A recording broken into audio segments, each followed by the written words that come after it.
Bonjour les élèves. Aujourd'hui, nous allons parler du lycée. Qu'est-ce que c'est le lycée? C'est une école secondaire. Décrire mon lycée, c'est-à-dire savoir décrire le lycée. Describe le lycée. Commençons par le vocabulaire. Un lycée, c'est une école secondaire. Des fournitures scolaires, ce sont des choses qui ont rapport à l'école. Fournitures scolaires. Une grille. Une grille, c'est l'assemblage de barreaux qui entoure l'école. C'est l'assemblage de barreaux qui entoure l'école. Tard, c'est-à-dire en retard. Late. Un contrôle, quiz. Tomber, folle. C'est un verbe premier groupe. Aider, help. Aussi, c'est un verbe premier groupe.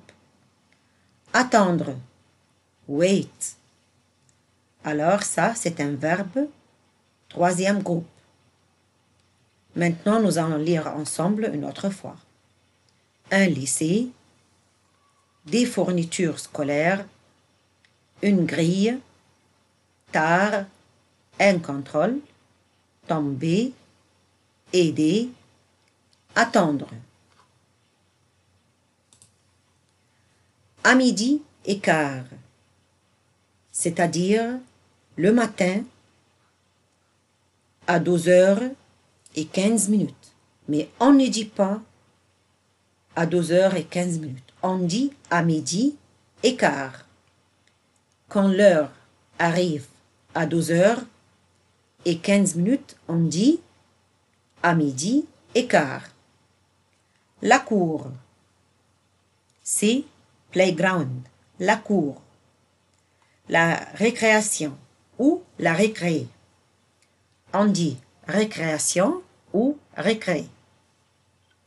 C'est break. La récréation, c'est break. Alors on joue, on mange, on parle ensemble à la récréation. Le terrain de sport, c'est le terrain où on joue au football. Le terrain de sport, c'est-à-dire le lieu où on peut faire du sport. On joue au football, on joue au basket, on joue au volley. C'est le terrain de sport.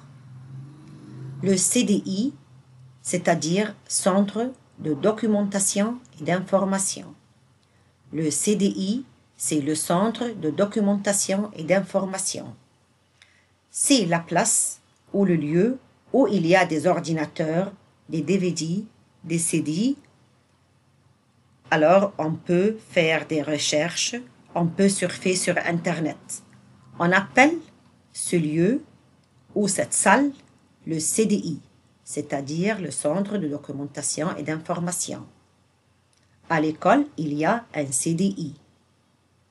Le self-service, c'est la cafétéria de l'école où on peut manger, où on peut déjeuner avec les copains de l'école. C'est une petite cafétéria. On peut manger, déjeuner avec nos copains. Au self-service. À la cafétéria, c'est le self-service. De nouveau, nous allons lire ensemble. À midi et quart, la cour, la récréation ou la récré, le terrain de sport, le CDI, Centre de documentation et d'information, le self-service. Maintenant, on a le mot « il y a ». L'expression « il y a ».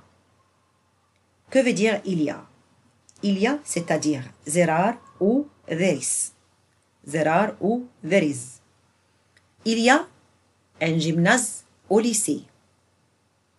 Après l'expression « il y a », il, c'est masculin singulier. A, c'est le verbe avoir. Il y a. Après il y a, on met un article. Ensuite, le nom. Nous allons voir les exemples. Il y a un gymnase au lycée.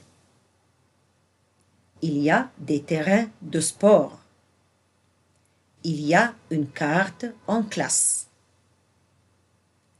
Dans mon lycée, il n'y a pas de CDI. Alors, que veut dire il n'y a pas? C'est la négation de il y a. C'est-à-dire il y a, c'est la forme affirmative. Il n'y a pas, c'est la forme négative. Maintenant, comment faire la négation ou comment faire la phrase négative? Il, ensuite ne apostrophe, n apostrophe, ensuite il y a, et à la fin on met pas. Il n'y a pas de gymnase au lycée. Mais ici, faites attention, on a changé 1 à 2. En haut, on dit il y a un gymnase au lycée.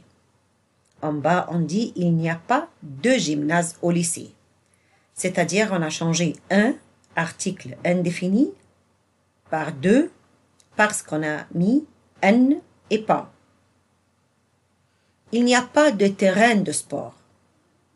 Aussi, on a changé des, article indéfini, par 2. Il n'y a pas de terrain de sport. Il y a une carte en classe. Alors on dit il n'y a pas de carte en classe. On a changé une par 2. Dans mon lycée, il n'y a pas de CDI. Si on enlève ne et pas, alors on dit il y a un CDI. C'est-à-dire il y a un centre de documentation et information. Alors, il y a, ça veut dire there are ou there is. Et après, on met l'article. Ensuite, on met le nom. Il y a un gymnase au lycée. Il y a un, c'est l'article indéfini. Gymnase, c'est le nom. Pour faire la négation, on met il, ne ou un apostrophe, il y a, pas, et on a changé l'article indéfini à 2 et on met le nom, le gymnase. Il n'y a pas de gymnase, il n'y a pas de terrain, il n'y a pas de carte. Alors, maintenant, nous allons voir. À l'école, on voit. Alors, à l'école, on peut trouver la grille. La grille, c'est l'assemblage de barreaux qui entourent l'école. Des élèves. Des élèves. Les salles de classe, c'est-à-dire les classes. La cour. La cour. Les fournitures scolaires. Les fournitures scolaires. Un drapeau, flag, un drapeau. Le terrain de sport. On peut avoir 2 terrains de sport, 3 terrains de sport. Le self-service. Maintenant, nous allons voir un des mots interrogatifs. C'est le mot combien. Combien, ça veut dire how many. Alors, pour demander avec le mot combien, on doit mettre 2 ou des apostrophes après le mot. C'est-à-dire, on dit combien de ou combien des apostrophes. Ensuite, on met le mot au pluriel. C'est très important de mettre le mot au pluriel. Par exemple, on peut dire combien de stylos tu as? Alors, on dit combien, ensuite 2, on met le mot stylo au pluriel avec S et on continue la phrase. Alors, voyons les exemples. Combien de profs tu as? Combien de profs tu as? Maintenant, on met combien? How many? Ensuite, 2. Le mot prof, on ajoute un S pour avoir un mot au pluriel. Tu as. D'une autre manière, on peut dire tu as combien de profs? C'est la même. Tu as combien de profs? mais on commence par tu as, ensuite le mot combien de, et enfin prof au pluriel. Combien d'élèves il y a dans ta classe? Combien d'élèves il y a dans ta classe? Alors ici, combien des apostrophes parce que le mot élève commence par une voyelle. Combien d'élèves il y a dans ta classe? On peut changer la manière. On peut dire il y a combien d'élèves dans ta classe? Alors on a commencé la phrase par il y a. Et le mot combien de est au milieu de la phrase.